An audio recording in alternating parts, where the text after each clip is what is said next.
Listener हमारी अस्सलाम वालेकुम डियर स्टूडेंट्स। आई होप उम्मीद करता हूँ कि आप मजे में होंगे और एंजॉय कर रहे होंगे। वैसे रिजल्ट भी आप सबका अच्छा आया होगा। क्लास मैट्रिक का वो सैटरडे वाले दिन रिजल्ट अनाउंस हुआ था। तो उम्मीद करता हूँ कि अगर अगर किसी स्टूडेंट का रिजल्ट कम आया है तो वो अपनी हार्ड वर्किंग को कंटिन्यू रखें और अपनी स्ट्रगल को, अपनी मेहनत को जारी रखें। मायूस होने की कोई बात नहीं है। मतलब मजीद मैं इस पर बात बस नहीं करना चाहता। बस इतनी की कोशिश अपनी जारी रखनी। तो बिना टाइम वेस्ट किए आगाज करते हैं लेक्चर नंबर 8 का हाइड्रोजन स्पेक्ट्रम। स्पेक्ट्रम के हवाले से मैंने पहले वीडियो बना रखी थी। स्पेक्ट्रम के हवाले से हमने डिस्कस किया था। लाइट स्पेक्ट्रम क्या है, कंटिन्यू स्पेक्ट्रम क्या है, इमिशन स्पेक्ट्रम क्या है, एब्जॉर्बेशन स्पेक्ट्रम क्या है, इसके हवाले से हमने डिस्कस किया था।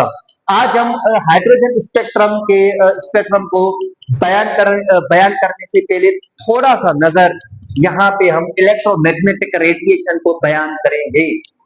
मैंने पहले भी ये बताया था आपको कि यहाँ पे हम इलेक्ट्रोमैग्नेटिक रेडिएशन की डेफिनेशन को एक्सप्लेन करेंगे कि the radiations which does not require any medium, the radiations which does not require any medium for their propagation। Propagation का मतलब है कोई सोर्स से कोई जरिया, मतलब वो रेडिएशन से जिसको कोई मीडियम रिक्वायर ना हो। मतलब वो क्या होते हैं हमारे, उसको हम कहते हैं E M A R, electromagnetic radiation. Electromagnetic radiation हम उसको कहते हैं। अच्छा, वो उसकी प्रॉपर्टीज क्या होगी? दे आर न्यूट्रल, वो न्यूट्रल होते हैं। दे आर मासलेस, वो मासलेस होते हैं। दे हैव मोमेंटम, उनको उसका क्या होता है? मोमेंटम होता है। They have electric field and magnetic field perpendicular to each other. Perpendicular to each other कैसे होता है? देखिए जरा यहाँ पे, ये देखें, ये हमारा क्या होता है यहाँ पे।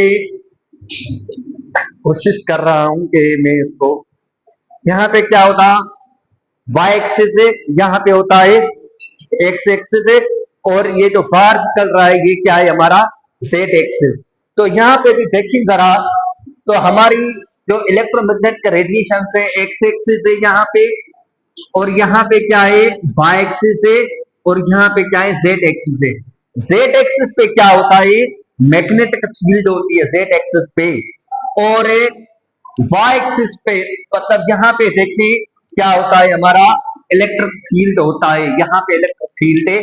और वाई एक्सिस और जेड एक्सिस के बीच जो एंगल बन रहा है वो 90 का एंगल बन रहा है। तो देखिए जरा यहाँ पे एग्जाम्पल दे रखे हैं मैंने। एक्स रेज है, visible light region, ultra violet light region, X gamma rays, infrared, radio wave के डिफरेंस है। यहाँ से थोड़ा सा मतलब एमसीक्यू पूछे जाते हैं। ये मैंने रेज दे रखे हैं, radio waves, microwave, infrared, visible, ultra violet, X rays, gamma rays, cosmic rays है। देखिए यहाँ पे जो रेडियो वेव्स है हमारी, रेडियो वेव्स, उसकी रेडियो वेव्स की जो वेवलेंथ है वो ज्यादा है। बात समझ में आ रही है? अगर कहां से समझ में नहीं आ रही है तो आप पूछ सकते हैं प्यारे बच्चों, ठीक है। अच्छा, जो रेडियो वेव्स है उसकी वेवलेंथ ज्यादा है यहाँ पे। अच्छा, एक बात ध्यान में रखिए, अगर वेवलेंथ इंक्रीज होगी तो हमारी फ्रीक्वेंसी डिक्रीज होगी और एनर्जी भी क्या होगी? डिक्रीज होगी। आई बात समझ में? यहाँ से मतलब रेडियो वेव से आगे जैसे जैसे जाएंगे तो हमारी वेवलेंथ क्या होगी? डिक्रीज होती जाएगी। इसका मतलब ये हुआ कि ज्यादा वेवलेंथ किसकी है? रेडियो वेव की। रेडियो वेव्स की वेवलेंथ ज्यादा है तो एनर्जी क्या होगी? कम होगी। और ज्यादा से ज्यादा एमसीक्यू में पूछा जा सकता है। और ज्यादा मतलब ज्यादा वेवलेंथ इसकी है रेडियो की, और कम से कम which one of the following at least के मतलब जो जो कम वेवलेंथ हो वो किसकी क्या होगी? हमारी कॉस्मिक के रेस की। और एनर्जी इसकी ज्यादा होगी और फ्रीक्वेंसी भी क्या होगी? ज्यादा होगी। ये आपको जहन में रखनी चाहिए कौन से रीजन में आते हैं। अच्छा, एक और मजे की बात मैं आपको बता दूं, वो कौन सी? अच्छा, वो कौन सी? वो ये है कि हमारे ये जो तीन रीजन है ना, तीन, ये हमारे जो तीन रीजन है वो कौन सी कैटेगरी में आते हैं? ये हाइड्रोजन स्पेक्ट्रम की कैटेगरी में आते हैं। उसको अब आगे जाकर हाइड्रोजन स्पेक्ट्रम में डिटेल में डिस्कस करेंगे, एक एक चीज आपको हम बताएंगे। अच्छा, उसके बाद हम हाइड्रोजन स्पेक्ट्रम क्या होता है डिस्कस करेंगे कि हाइड्रोजन स्पेक्ट्रम क्या होता है। When the excited electron of hydrogen atom jumps back from higher shell to lower shell, तो excited electron jump करे हायर शेल से लोअर शेल की तरफ, हायर से लोअर की तरफ जंप करे तो lower shell it release energy is called hydrogen spectrum. मैंने आपको स्पेक्ट्रम में बताया था कभी, जो जब फोटॉन्स एनर्जी रिलीज करते हैं तो उस दौरान जब रिलीज करते हैं तो वो कौन सा स्पेक्ट्रम बनता है, हमारा इमिशन स्पेक्ट्रम बनता है। और जब वो एनर्जी एब्जॉर्ब करते थे तो कौन सा स्पेक्ट्रम बन रहा था, एब्जॉर्बेशन स्पेक्ट्रम। हमने डिस्कस किया था प्रीवियस वीडियो में।